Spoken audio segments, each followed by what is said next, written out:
The air was thick with tension in the Montecito mansion, a place that once echoed with laughter and whispers of fairy tales, now heavy with anger, betrayal, and unspoken truths. Prince Harry, the Duke of Sussex, had long carried the weight of expectation, of tradition, of legacy, but tonight was different. Tonight, the cracks in the veneer of a perfect royal marriage had widened beyond repair. What had begun as subtle misunderstandings, hushed rumors, and secretive phone calls had finally reached a boiling point that even Harry could no longer ignore. Across the room, Meghan Markle sat silently, her posture rigid, eyes flickering with a mix of defiance and fear, unaware that the very man she had once promised to love unconditionally had finally decided it was time to confront her in a way that would leave no room for misunderstanding. Before we continue, please hit the like button, subscribe to the channel, and turn on the notification bell for updates. From the outside, the world had always seen them as a glamorous couple, a modern royal pairing who had broken tradition, who had brought Hollywood sparkle into centuries-old palaces. Their engagement had captivated the globe. Their wedding had been broadcast to millions, a spectacle of elegance, excitement, and hope for a new kind of monarchy. Yet, behind the cameras, behind the public smiles and carefully curated appearances, the story was far more complicated. There were whispers in the halls, fleeting glances between staff who had grown concerned, and the occasional crack in Meghan's facade that hinted at the growing dissonance between the couple. For years, rumors had circulated, some dismissed as tabloid exaggerations, others troublingly consistent. And while the media painted images of Meghan as an ambitious, modern princess reshaping royal life, some close to Harry began to notice a pattern of behavior that could no longer be ignored. The tension had been building quietly but relentlessly. Arguments over trivialities had escalated into full-blown confrontations, heated words exchanged in moments of anger that left both parties exhausted and emotionally drained. In the beginning, Harry had tried to forgive, to understand, to see the pressures that Meghan faced, the glare of media scrutiny, the constant online commentary, the relentless attention that came with being one of the most photographed couples in the world. But even compassion has its limits, and patience has its breaking point. And as days turned into weeks, and weeks into months, Harry's awareness of something deeper, something unsettling, became undeniable. There were secret texts, unexplained absences, whispers of betrayal that could no longer be dismissed. The magnitude of what Harry discovered shook him to his core, forcing him to question not only the marriage he had once cherished, but the very trust upon which it had been built. The first cracks had been subtle. A look exchanged in a crowded room, a phone screen hastily turned away, an unaccounted-for meeting that was never explained. At first, Harry brushed them off, rationalizing, telling himself that the pressures of public life were enough to explain these moments.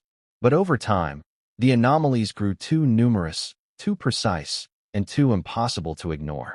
Close friends began to notice Harry's demeanor shift, his smiles no longer reaching his eyes, his patience thinning in moments that once would have been inconsequential. The once exuberant prince seemed a man at war with himself, struggling to reconcile the image of the woman he loved with the evidence that now confronted him at every turn. And then came the revelation that would change everything. A series of indisputable facts, painstakingly uncovered and corroborated by those closest to Harry, pointed to a betrayal of a magnitude so deep that it could not be ignored. The realization that the person he had trusted most, the woman he had chosen as a partner for life, had repeatedly deceived him was devastating. Harry felt the familiar surge of anger, the burning need for accountability, but also something darker, a sense of betrayal so profound that it pierced through every layer of his emotional armor. For a man who had faced the most intense public scrutiny imaginable, who had survived the relentless gaze of the world, this was personal. This was not about public perception. This was about trust, about love, about the sanctity of a bond that had now been broken beyond repair. In the days that followed, the tension in the mansion was palpable. Staff members reported an atmosphere charged with anxiety, the kind that comes from knowing history is being made, not in the pages of a book, but in the very walls surrounding them. Private meetings were held, not with the press, not with the public, but behind closed doors, where lawyers, confidants, and close aides attempted to mediate a situation that seemed irreparable. Harry, however, had made a decision, one that would shock the world, one that would forever alter the narrative of this royal couple. The time for subtlety had passed. There would be no half measures, no gentle hints, no quiet ultimatums. This was decisive, irreversible, and meant to leave no room for doubt. The marriage could not continue, and Meghan would have to leave. But leaving was never simple. In a world where every move is scrutinized, every word analyzed, and every gesture dissected, Harry's confrontation had to be precise, deliberate, and unmistakable. The conversation that unfolded was nothing short of cinematic, a tense, emotionally charged encounter that combined raw emotion with cold, hard truth. It was a moment where years of trust, hope, and shared dreams collided with betrayal, disappointment, and heartbreak. Harry's words, measured yet cutting, left no ambiguity. "You deserve this," he allegedly said, the words hanging in the air like a verdict. The gravity of the statement was undeniable, a reflection of the depth of his feelings and the magnitude of what had transpired. Meghan, faced with the undeniable truth, realized that the game had changed, that the reality she had tried to conceal could no longer be avoided. The emotional intensity of the confrontation was mirrored by the immediate practical consequences. Personal belongings were packed, security measures were adjusted, and the logistics of Meghan's departure were meticulously planned. Yet amid the chaos and heartbreak, there remained an element of restraint, a recognition that despite the betrayal, the situation had to be handled with care, precision, and discretion. It was a balancing act between justice and dignity, between retribution and restraint, between the private agony of a broken marriage and the public spectacle that the world was waiting to witness. In this video, we will take you through the full story, from the earliest signs of trouble, through the mounting tensions, to the explosive confrontation that ultimately led to Meghan being forced out. We will explore the private confrontations, the emotional toll, and the behind-the-scenes insights from those who were closest to the couple. We will analyze the fallout, both personal and public, and consider what this means for the future of one of the most scrutinized marriages in modern royal history. Every detail matters, every moment carries weight, and every revelation paints a fuller picture of the human drama that has captivated the world. What you are about to hear is not speculation alone. We will present insider accounts, corroborated reports, and expert analysis, creating a vivid, emotionally charged narrative that captures the stakes, the heartbreak, and the ultimate consequences. From the private turmoil to the public scrutiny, from the intimate heartbreak to the strategic maneuvers behind closed doors, this story offers a rare glimpse into the personal struggles and difficult decisions that shape lives lived under a global microscope. By the end of this video, you will understand not just what happened, but why it happened, and how a relationship that once seemed unbreakable ultimately unraveled in ways that shocked even those closest to the couple. You will witness the unfolding drama, the emotional complexity, and the human consequences of betrayal, trust, and confrontation. And perhaps most importantly, you will see how one man, faced with deception and heartbreak, chose to take a decisive stand that would reverberate far beyond the walls of a private home, touching the lives of millions around the world. The world first fell in love with Prince Harry and Meghan Markle through the carefully curated lens of fairy tale romance. From their engagement announcement to the meticulously planned royal wedding, every public moment was designed to capture hearts, inspire awe, and project a sense of unity, hope, and modernity. The public adored them, the press celebrated them, and social media erupted with excitement.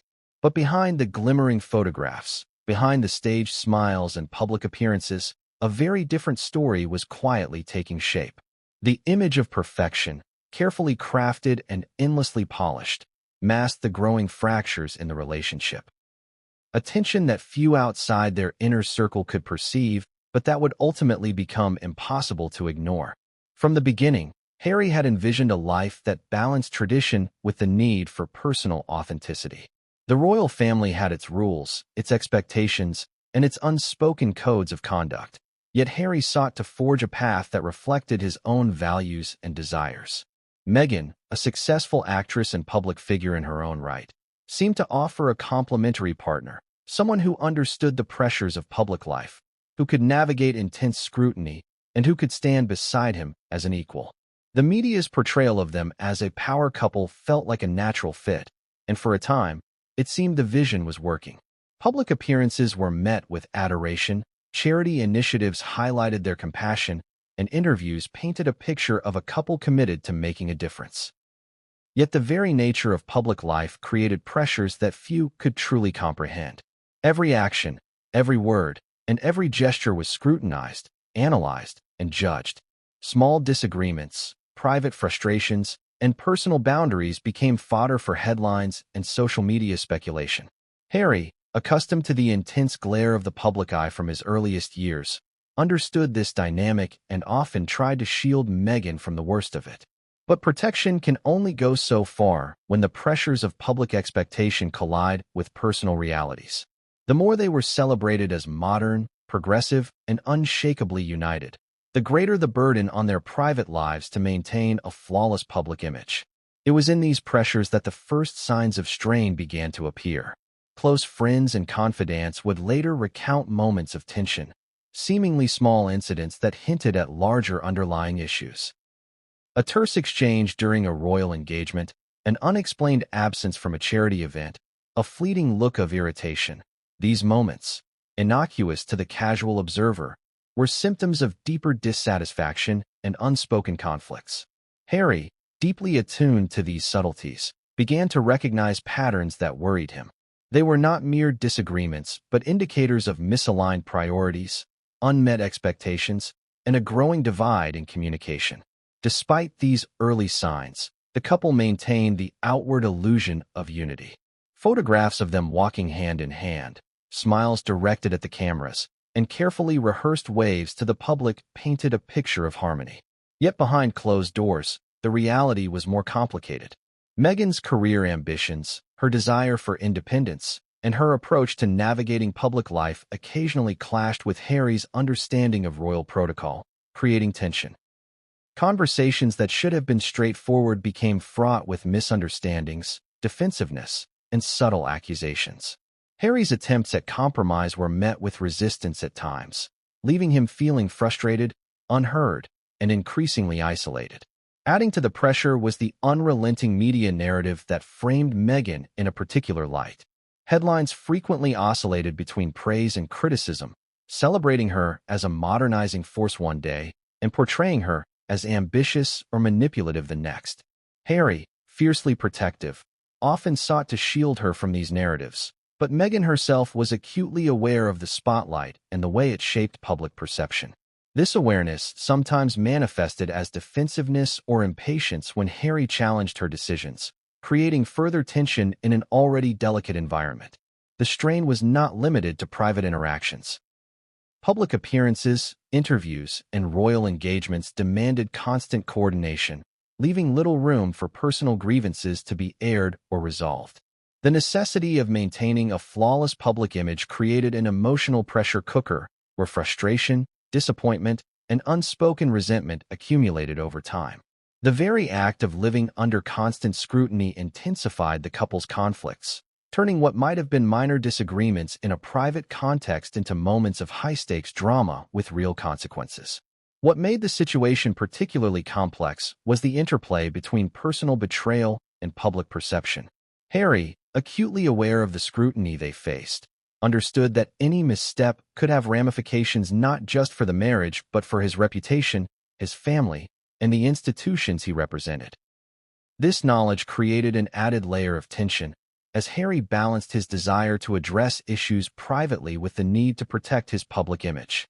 Every conversation, every confrontation, every decision carried weight beyond the personal sphere. It was magnified, analyzed, and reported to an audience eager for scandal. By the time the private tensions became publicly visible, the narrative was already complicated by rumors, leaks, and speculation. Friends and insiders began to notice the subtle signs of a marriage under stress. Unexplained trips, increased security measures, and moments of visible discomfort during public engagements. The contrast between the perfect public image and the growing private discord became increasingly stark. Those close to the couple could see the emotional toll, witnessing Harry's patience wear thin and Meghan's defensiveness intensify. The idyllic image of a glamorous, united partnership was eroding, replaced by a more complex and troubling reality. Yet, even amid the growing strain, there were moments that seemed to reaffirm the bond between them. Shared laughter in private settings, gestures of affection, and attempts at reconciliation hinted at a desire to preserve what they once had. These fleeting moments of connection underscored the complexity of the situation. They were not a simple story of betrayal or conflict, but a nuanced and deeply human narrative of two people navigating extraordinary pressures. Harry, despite the evidence of misalignment, continued to hope for resolution, to find a way to reconcile public expectation with private reality. Ultimately, the perfect royal image that Harry and Meghan projected to the world was both a shield and a trap. It protected them from some scrutiny while simultaneously amplifying their conflicts, creating a pressure that magnified every misstep and disagreement. By the time the revelations that would lead to Meghan being forced to leave came to light, the image of perfection had become untenable. The public narrative, shaped over years of careful appearances and media strategy, could no longer coexist with the private truths that Harry now faced. The contrast between perception and reality was stark, and the consequences would be profound. In this chapter, we have seen how the veneer of perfection masked the underlying tension, how the pressures of public life intersected with private conflict, and how Harry's growing awareness of these dynamics set the stage for the dramatic confrontation to come. Understanding the carefully constructed public image and the strain it imposed on both individuals provides essential context for the emotional and practical decisions that followed. The world saw glamour, unity, and grace, but the private reality was one of growing frustration, betrayal, and inevitable confrontation. The events that unfolded next cannot be fully understood without acknowledging this backdrop.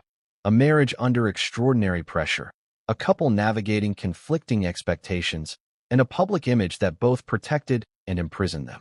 As we move into the subsequent chapters, we will explore the first undeniable signs of betrayal, the subtle clues that Harry pieced together, and the moments that ultimately led to the confrontation that would change everything. The perfect royal image had cracked, and the consequences were about to ripple far beyond the walls of a private home, touching lives across the world. No marriage is immune to challenges, but the first unmistakable signs that something was deeply wrong in Harry and Meghan's relationship appeared gradually, almost imperceptibly, like tiny cracks in an otherwise flawless glass. To the casual observer, their interactions continued to project charm, elegance, and unity. Photographs of them smiling, walking hand in hand, and engaging in public duties suggested a partnership that was not only intact but thriving. Yet those closest to the couple could sense a subtle shift, a tension in the air, a hesitation in words, a fleeting look that spoke volumes. These early signals were the warning lights that, in retrospect, would later indicate an impending storm. The first indications came in moments that might have seemed minor at the time, but carried enormous emotional weight. Meghan began making decisions without consulting Harry, choices that affected their joint schedules, public appearances, and even private family matters. For example, a sudden change in itinerary for a charitable visit would catch Harry off guard. These weren't mere lapses in planning. They were deliberate, unilateral decisions that subtly undermined Harry's role as a partner and, more importantly, as a protector of both their public image and private lives. The frustration of constantly being left out of critical decisions began to weigh heavily on Harry, who prided himself on his attention to detail and his instinct for managing complex situations. Other signs were more personal and emotionally charged. Close friends recall conversations where Harry expressed concern over Meghan's increasing emotional distance. He noticed her growing tendency to isolate herself during private moments, to retreat emotionally when conflict arose, and to deflect difficult conversations with charm, humor, or avoidance. The intimacy that had once characterized their relationship, the quiet exchanges, shared laughter, and moments of vulnerability, began to erode. In its place, a subtle but persistent sense of tension emerged, a sense that Harry could no longer rely on the openness and trust that had been foundational to their bond. Adding to the strain was Meghan's heightened engagement with external influences, including advisors, media figures, and public relations strategists. While it is normal for public figures to rely on experts, the frequency and intensity of these interactions created an atmosphere in which Harry felt increasingly sidelined. Decisions that should have been mutual were influenced heavily by third parties, leaving Harry questioning whether Meghan's loyalty lay with him, with their shared goals, or with the external network that increasingly dictated her actions. This external influence became a critical factor in understanding the eventual unraveling of their relationship. Rumors, too, began to circulate, though at first they were dismissed as standard celebrity speculation. Whispers of infidelity, secret communications, and clandestine meetings made their way to Harry through both official channels and casual acquaintances. While he initially resisted believing the worst, subtle inconsistencies in Meghan's behavior compounded his unease. A late return from a meeting, an unexplained absence, or evasive answers to direct questions created a sense of distrust that gnawed at him. Harry, who had experienced the relentless scrutiny of the media since childhood, knew better than most how quickly rumors could spiral, but the combination of external whispers and internal observations began to form a troubling pattern. One particularly telling incident occurred during a weekend retreat away from the public eye. The couple had planned a private trip, ostensibly to reconnect and escape the pressures of royal life. But what should have been a peaceful, intimate moment turned tense. Meghan's preoccupation with her phone, the frequency of her private calls, and her dismissive responses to Harry's attempts at conversation created a palpable divide. Observers who later recounted the scene described a man visibly frustrated, his patience wearing thin, his efforts to communicate repeatedly rebuffed. It was a moment that crystallized the growing emotional distance between them. The emotional strain was mirrored by behavioral changes. Harry became more guarded, increasingly introspective, and visibly burdened by what he perceived as betrayal. His attempts to express concern or seek clarity were often met with defensiveness or dismissal, further deepening the divide. Friends noticed a shift in his demeanor. Once warm, open, and approachable, he became cautious, wary, and increasingly determined to seek the truth before taking action. The trust that had underpinned their relationship was eroding, replaced by a sense of vigilance and quiet suspicion. As the signs of betrayal became more pronounced, Harry began to gather evidence, both consciously and subconsciously. He paid attention to patterns, inconsistencies, and behaviors that did not align with the story he had been told. Meetings that were described as professional appeared personal, late-night messages were vague or evasive, and social engagements were selectively reported. While none of these elements alone would have proven wrongdoing, the accumulation created a compelling picture that something was amiss. Harry's instinct, honed by years of navigating both royal expectations and public scrutiny, told him that the stakes were high and that inaction could lead to far greater consequences. The psychological impact on Harry cannot be overstated.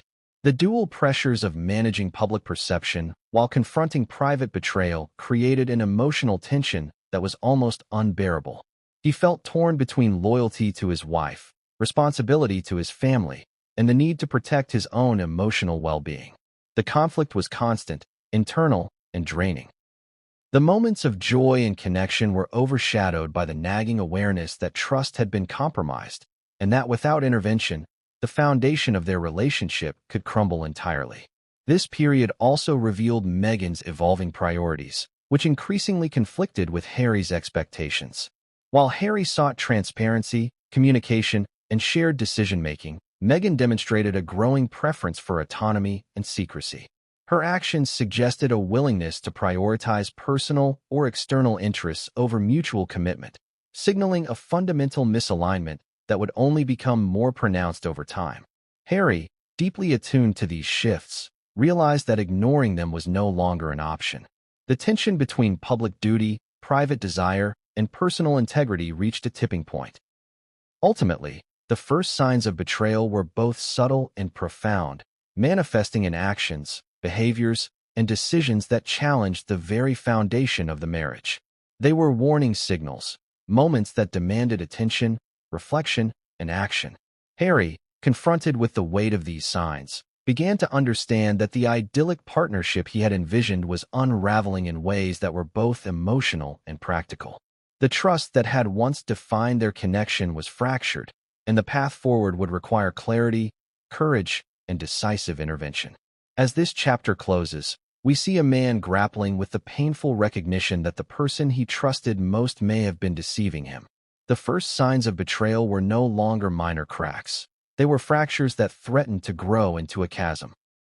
Harry's journey toward understanding, confronting, and ultimately acting on these revelations would define the next phase of their relationship and set the stage for the dramatic confrontation that would change everything. The story was no longer just about public appearances or royal duties. It was about truth, justice, and reclaiming agency in the face of personal betrayal. Once the first signs of betrayal became impossible to ignore, Harry knew that he could no longer rely solely on instinct or speculation. He needed clarity, proof, and an unassailable understanding of the reality he was facing. What followed was a painstaking process of observation, investigation, and documentation that would provide the foundation for the confrontation that would ultimately change the course of their relationship. The evidence unfolded gradually, piece by piece, forming a pattern too stark to dismiss and too troubling to ignore. The first pieces of concrete evidence were found in Meghan's digital communications. Phone records, message logs, and emails revealed inconsistencies between her reported activities and her actual engagements. Late-night messages that were claimed to be work-related often led to untraceable meetings, and emails supposedly concerning charitable projects frequently involved discussions about personal matters kept hidden from Harry. To the untrained eye, these discrepancies might have seemed trivial, but for Harry, they confirmed what he had long feared. The narrative he had been given did not align with reality. Beyond digital evidence, there were eyewitness accounts from those who had been close to the couple during private and public moments. Staff members, advisors, and family friends began to share observations that seemed, at first, anecdotal but collectively painted a worrying picture. These accounts detailed secret meetings, unexplained absences, and behaviors that indicated a deliberate effort to conceal information.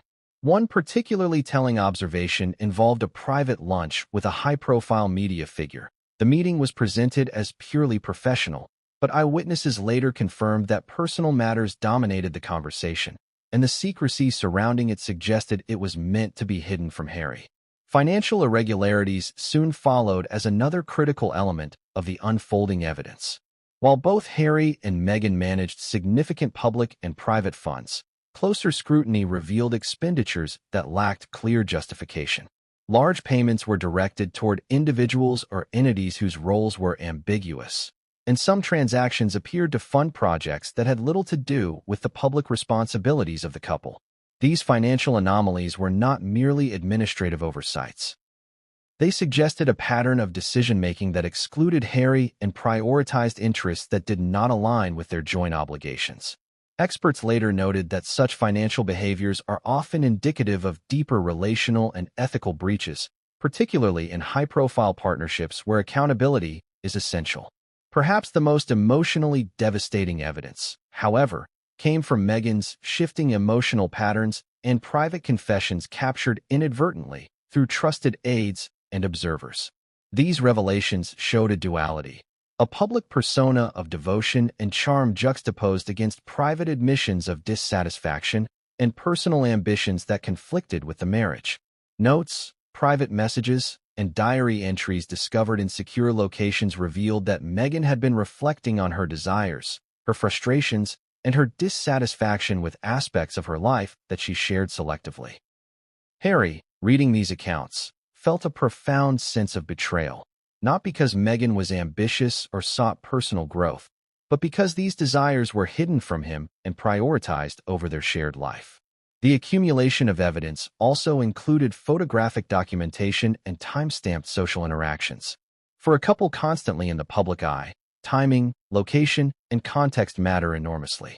Photos that contradicted claimed whereabouts, social media interactions that were carefully curated yet inconsistent, and subtle public behaviors all contributed to a growing dossier of proof. Harry, meticulous and thorough, began compiling these elements, not out of a desire for revenge, but to understand the full scope of the situation and to protect himself from further deception. Each piece of evidence, when viewed in isolation, could be rationalized or dismissed, but when viewed collectively, the narrative became undeniable. An additional layer of evidence emerged from conversations with mutual friends and trusted advisors. Some friends had been approached by Meghan with requests or confessions that were deliberately framed to exclude Harry, creating a parallel communication channel that allowed her to act without oversight. Advisors reported receiving instructions that bypassed Harry entirely, sometimes with the explicit suggestion that certain matters should remain undisclosed. These accounts confirmed Harry's growing suspicion that Meghan was not merely neglecting transparency, but actively constructing a reality that served her personal interests over their shared commitments. The psychological impact of reviewing this evidence cannot be overstated. Harry, already burdened by the emotional strain of recognizing betrayal, now faced the daunting task of piecing together the truth from an array of fragmented, yet consistent, signals. The process required a level of discipline, patience, and emotional fortitude that few outside his position could comprehend. Each discovery reinforced his earlier instincts, but also demanded a careful consideration of how to respond, both privately and publicly. Acting impulsively could have enormous consequences, given their status and the public scrutiny that accompanied every move. Experts in relational psychology note that gathering evidence in cases of betrayal serves multiple functions. It provides clarity, confirms suspicions, and establishes a foundation for decisive action. Harry's approach exemplified these principles. By methodically documenting communications, financial transactions, behavioral inconsistencies, and third-party observations, he created a comprehensive understanding of the situation. This process not only fortified his emotional resolve, but also prepared him for the confrontation that would inevitably come. Without evidence, any action could be dismissed as reactionary or unfounded, but with a meticulously compiled dossier, Harry could approach the situation with authority and certainty. Public events also began to provide indirect evidence. Observers noted changes in Meghan's behavior during official engagements, subtle but telling signs that mirrored the private evidence Harry had gathered. These included moments of distraction, inconsistencies in statements made to the press, and subtle shifts in body language when interacting with Harry. For those attuned to the nuances of high-profile relationships, these patterns were significant. For Harry, they served as both confirmation and motivation. Confirmation that the betrayal was real, and motivation to address it decisively. By the time Harry had completed his collection of evidence, the picture was clear. He had documented patterns of deception, secrecy, emotional withdrawal, and personal prioritization that conflicted fundamentally with the principles of trust, loyalty, and partnership. The evidence was overwhelming, leaving little room for ambiguity. Harry's decision-making from this point forward was guided not by anger or impulsivity, but by a profound need to reclaim agency, assert boundaries, and confront the reality of a relationship that had been compromised. As the evidence unfolded, it became evident that the next step could not be delayed. The confrontation that Harry would eventually initiate was rooted in this careful accumulation of proof, a proof that would make the reality undeniable and frame the conversation in a way that could not be dismissed or deflected. The narrative was no longer speculative. It was grounded in fact, observation, and documented truth. The stakes were personal, emotional, and public, and the careful unfolding of evidence ensured that Harry would be prepared to act with both clarity and authority. This chapter closes with a man transformed by understanding. The initial doubts and suspicions had been replaced with a concrete awareness of the situation. Harry's journey through evidence collection was a process of both discovery and empowerment, equipping him with the knowledge necessary to confront the betrayal head-on. What had started as a whisper of suspicion had evolved into a fully articulated reality, setting the stage for the confrontation that would ultimately change everything. The evidence had unfolded, and with it, the path forward became inevitable. With the evidence meticulously compiled and the reality of the betrayal undeniable, Harry knew that the time for hesitation had passed. The confrontation was no longer a question of if, but how and when. In relationships, especially those under the scrutiny of the public eye, the manner in which one addresses deception can have far-reaching consequences, both personal and reputational. Harry understood this implicitly. Every word, every tone, and every gesture would carry weight far beyond the walls of the room in which the confrontation would take place. He began by preparing himself mentally and emotionally. Harry recognized that entering the confrontation without a clear strategy could allow emotions to override reason, potentially undermining the message he intended to deliver. He spent hours reviewing the evidence, rehearsing scenarios in which Meghan might deny, deflect, or manipulate the situation. Anticipating her responses was crucial. It allowed him to approach the conversation with a calm authority rather than reacting impulsively to her words or tactics. This was not about anger. It was about clarity, accountability, and establishing the boundaries that had been repeatedly violated. The setting of the confrontation was chosen with equal care. Privacy was paramount, as was an environment that allowed for a controlled and uninterrupted discussion.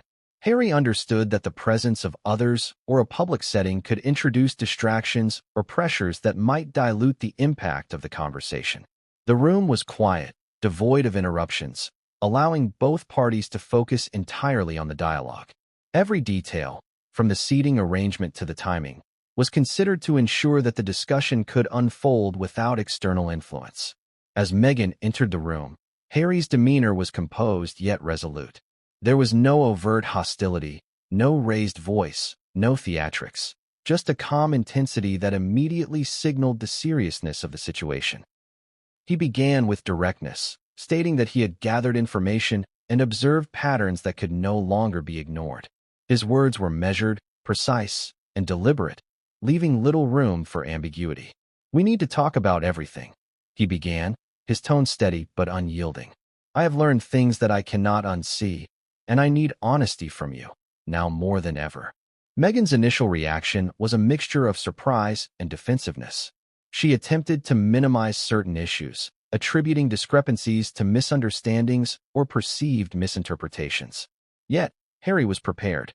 Each claim was met with evidence, messages, financial records, eyewitness accounts, and documented behaviors that contradicted her explanations. His approach was methodical, almost clinical, designed to present facts without allowing the conversation to devolve into accusation-laden speculation. By focusing on evidence rather than emotion, Harry maintained control while compelling Meghan to confront the reality she had been attempting to conceal. The emotional tension in the room was palpable. Meghan's responses shifted as the confrontation progressed, from defensiveness to denial, and then, eventually, to reluctant acknowledgement. There were moments of silence, pregnant with unspoken realizations, where both were acutely aware of the gravity of the situation. Harry's strategy was to allow these moments to linger, giving space for reflection rather than rushing to fill the void with argument or explanation. In psychology, such pauses are known to increase the likelihood of candid admissions, and Harry intuitively leveraged this dynamic to his advantage. One particularly significant moment occurred when Harry addressed the emotional duplicity he had observed. Beyond the logistical and factual evidence, there was a deeper breach: the intentional concealment of feelings and intentions. He articulated the impact of this duplicity on their relationship, emphasizing trust as the cornerstone that had been violated. "It's not just about what you did," he said quietly, yet firmly. "It's about the fact that I was kept in the dark, that our partnership was undermined from within. You've prioritized your interests over our commitment, and that has consequences." The confrontation also included discussions of accountability and boundaries. Harry made it clear that the relationship could not continue under the same conditions, that change required acknowledgement, contrition, and tangible actions to rebuild trust. He outlined the non-negotiable principles that had been breached: transparency, loyalty, and shared responsibility. By establishing these parameters, he framed the conversation not as a personal vendetta, but as a necessary step toward clarity and resolution. Meghan was faced with the stark reality that inaction or denial would result in irrevocable consequences. As the conversation deepened, Harry introduced the concept of separation. This was not a reactive measure but a deliberate and necessary step to protect himself and to assert the seriousness of the situation. He explained that the evidence he had gathered, combined with the patterns of behavior, left no viable path for continuing the relationship as it had existed. The separation was framed as a direct response to the breaches of trust, a boundary-setting action designed to preserve dignity, integrity, and personal well-being. Harry's words were, "You need to leave. This is not punishment. It is a consequence of the choices you have made." Throughout the confrontation, Harry maintained a balance between emotional honesty and strategic clarity. He expressed hurt, disappointment, and betrayal without allowing those emotions to cloud the articulation of facts. This equilibrium reinforced his authority and credibility, ensuring that Meghan could not easily dismiss or manipulate the situation. The conversation was structured to allow for her responses, but it was anchored in a framework that made the trajectory inevitable: acknowledgement, accountability, and the necessity of departure. The final moments of the confrontation were marked by a sobering clarity. Meghan, confronted with irrefutable evidence and the gravity of Harry's position, recognized that the situation could not be salvaged without fundamental change. The conversation concluded with a recognition of the reality they both faced, the boundaries that had been established, and the immediate requirement for action. Harry's composure and strategic approach had ensured that the confrontation achieved its intended purpose. The truth had been revealed, accountability had been asserted, and the path forward had been unequivocally defined. By the end of this chapter, the foundation was laid for the dramatic unfolding of events that would follow. The confrontation was not an isolated moment of emotional expression, but a pivotal turning point, one that set into motion the decisions and actions that would ultimately redefine the relationship. Harry's preparation, clarity, and unwavering focus on evidence and principle ensured that this confrontation was decisive, leaving no room for ambiguity or evasion. The stage was now set for the next chapter, the consequences of this confrontation and the irreversible decisions that would follow. The aftermath of the confrontation was immediate, yet the ripple effects would continue to unfold for months, even years. Once the truth had been confronted within the private walls of their home, Harry faced the daunting task of managing the consequences, both personal and public. The stakes were enormously higher because their lives were constantly under scrutiny, their actions dissected by media, social media, and a public that had long invested itself in their narrative. What happened behind closed doors could no longer remain confined, for the repercussions would inevitably reach far beyond their private sphere. In the days following the confrontation, Harry began to document the sequence of events meticulously. Every exchange, every admission, and every reaction from Meghan was recorded in journals, files, and secure digital archives. While some might have considered this excessive, Harry understood that in situations of betrayal, documentation was essential. Evidence served not only as a protective measure, but also as a means of understanding and processing the emotional turbulence he had endured. He was determined to approach the fallout with clarity and precision, ensuring that decisions were informed rather than impulsive. Simultaneously, Harry had to navigate the complex web of public perception. In a world where every gesture, expression, or statement could be misinterpreted, the risk of being misrepresented was enormous. He was acutely aware that any attempt to manage the fallout publicly would require strategic communication, carefully crafted statements, and consideration of timing. He weighed every possible angle. Silence could be misread as weakness or complicity, while speaking out too soon or too emotionally could invite criticism and undermine credibility. The balance between transparency and discretion became a daily mental exercise, as he navigated a media landscape that thrived on sensationalism. The emotional fallout was equally profound. Betrayal leaves a psychological imprint that can be subtle or overwhelming, and Harry was no stranger to navigating complex emotional landscapes. The confrontation had stirred a mixture of anger, sadness, disbelief, and determination within him. Yet Harry's approach to managing these emotions was methodical. He sought counsel from trusted advisors, psychologists, and close friends who could provide perspective without judgment. Through these discussions, he began to chart a course not only for his personal healing, but also for how to manage the public aspects of the revelation. News of the confrontation eventually leaked, as often happens when high-profile figures are involved. Rumors spread quickly across tabloids, social media platforms, and news outlets worldwide. The narrative was fragmented, distorted, and sensationalized at every turn. Headlines splashed phrases like "royal rift exposed" and "Duchess in crisis" across digital front pages, accompanied by speculative commentary and unnamed sources.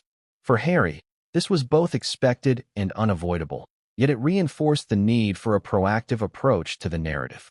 Controlling the story meant ensuring that the facts, rather than rumors, shaped public understanding. One of the most challenging aspects of the fallout was anticipating and countering attempts at manipulation.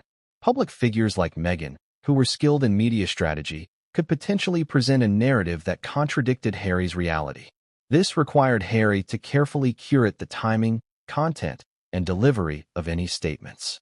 He prioritized honesty without dramatization, knowing that emotional authenticity often resonates more effectively than theatrics. In interviews with trusted journalists, his goal was to articulate the truth succinctly while avoiding unnecessary embellishment. Every word had to be deliberate, every pause purposeful. The revelation also triggered a wave of reflection among their closest circles. Family members, friends, and colleagues were forced to reassess their perceptions, allegiances, and judgments. Reactions ranged from shock and disbelief to quiet support and counsel. Some expressed concern about the potential damage to Harry's reputation, while others focused on his well-being and the moral imperative of addressing betrayal. This dynamic highlighted a central tension in high-profile relationships: the interplay between personal accountability and public perception, and the complex ways in which private actions reverberate publicly. The confrontation and its aftermath also sparked a broader public discourse about trust, loyalty, and accountability. Social media platforms became flooded with discussions, debates, and analyses. Supporters praised Harry for his courage in confronting betrayal and asserting boundaries, while critics questioned the timing, method, or necessity of public acknowledgement. Articles dissected body language, tone of voice, and the implications for royal dynamics, creating an environment where private events became subjects of global scrutiny. For Harry, the key was to remain grounded amidst the noise, recognizing that public opinion could fluctuate, but that personal integrity was immutable. In this period, legal considerations also became crucial. Advisors informed Harry of potential ramifications related to privacy, defamation, and contractual obligations. While the confrontation had been deeply personal, its consequences had legal dimensions. Preparing for these eventualities required careful coordination with legal teams to ensure that every statement, every action, and every disclosure was aligned with both personal protection and strategic interests. The goal was to mitigate risk while maintaining moral clarity, a delicate balance in a landscape where missteps could be exploited. Amidst the professional and legal complexities, Harry also focused on personal restoration. The psychological weight of betrayal, public scrutiny, and the necessity of separation demanded deliberate self-care. Exercise, therapy, meditation, and creative outlets became essential tools for resilience. Harry's routines emphasized consistency, reflection, and mindfulness, allowing him to process the shock while maintaining focus on the broader consequences of the confrontation. Emotional recovery was not a passive process, but a disciplined, ongoing practice that informed every decision in the public and private arenas. Finally, the public revelation forced Harry to confront the strategic reality of moving forward.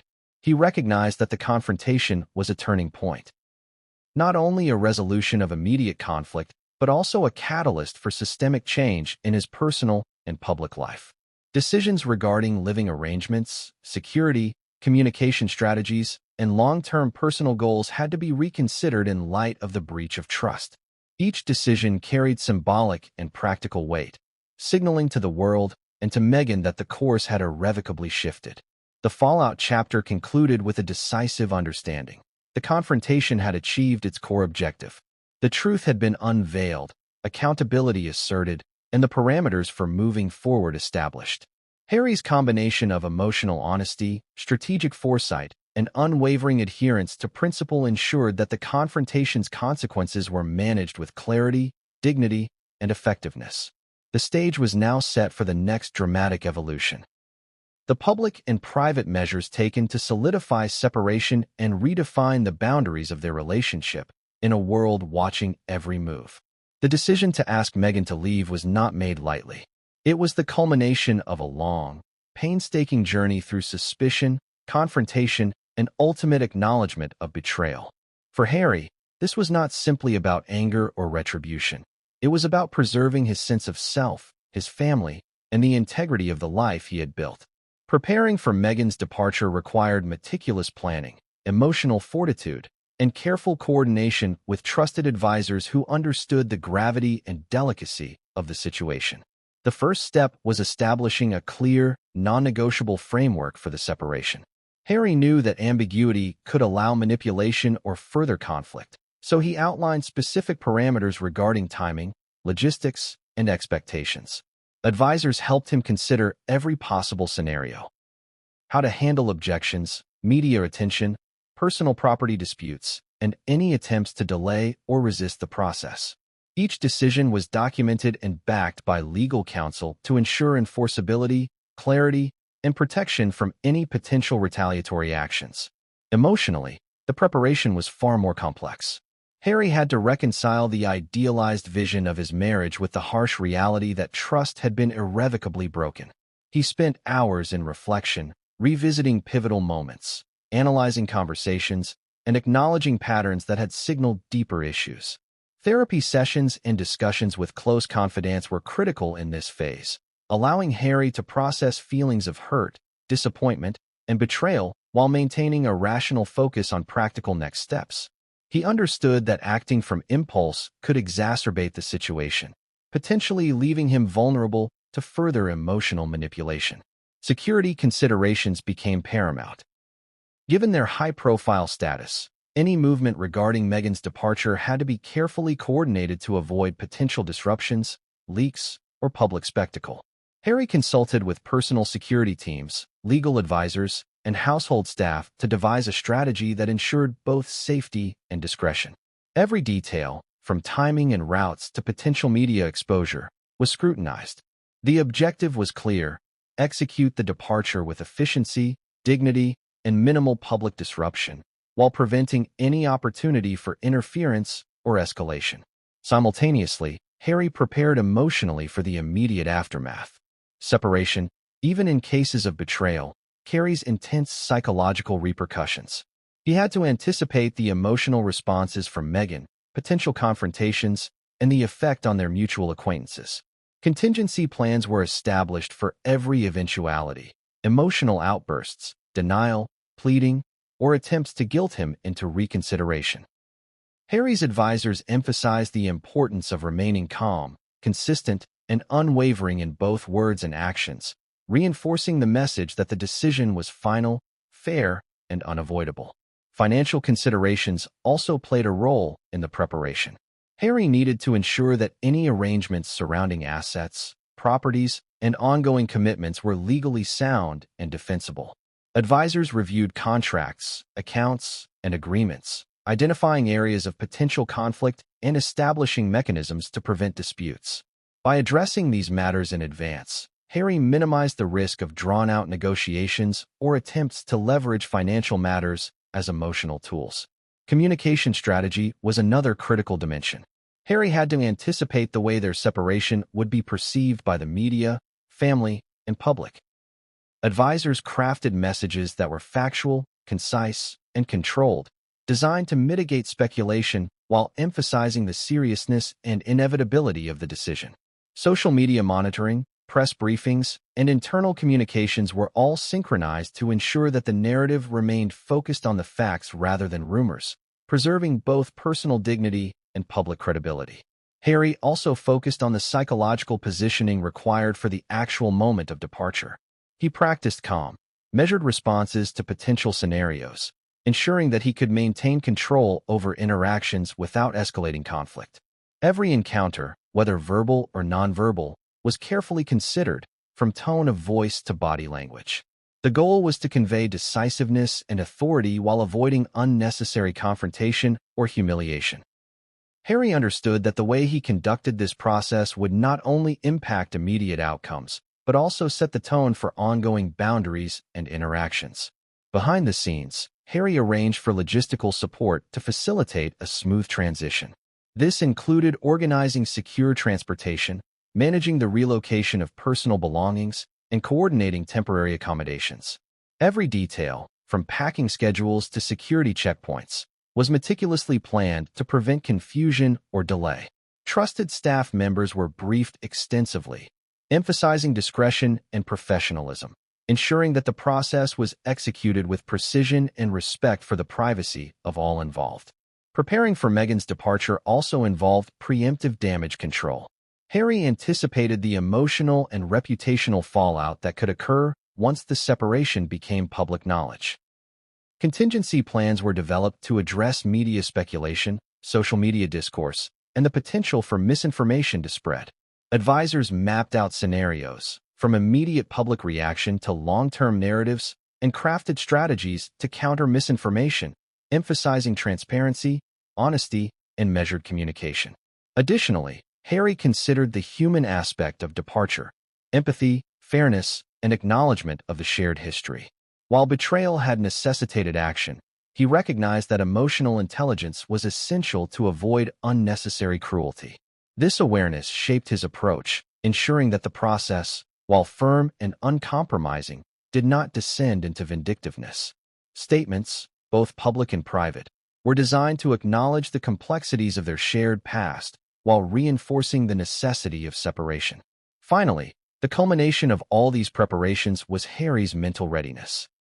He had to internalize the reality of the departure, commit to the boundaries established, and embrace the finality of the decision. This psychological fortitude became the cornerstone of the entire process, ensuring that when the moment arrived, Harry could act decisively, calmly, and strategically. The combination of emotional processing, legal planning, logistical coordination, and security measures allowed him to approach Meghan's departure not as a reactive moment of conflict, but as a deliberate, controlled, and resolute action aligned with his values and priorities. This phase concluded with a quiet, tense anticipation.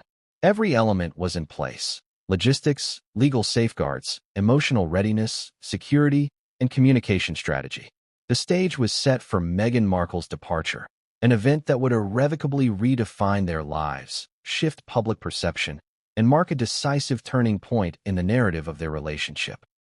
Harry was prepared to act with clarity, precision, and unwavering resolve, knowing that the choices made in the next hours would resonate far beyond the immediate moment, shaping the trajectory of his personal and public life for years to come. The day had arrived. Months of planning, emotional preparation, and logistical coordination had all led to this moment, the confrontation that would forever alter the trajectory of Prince Harry and Meghan Markle's relationship. It was not merely a conversation.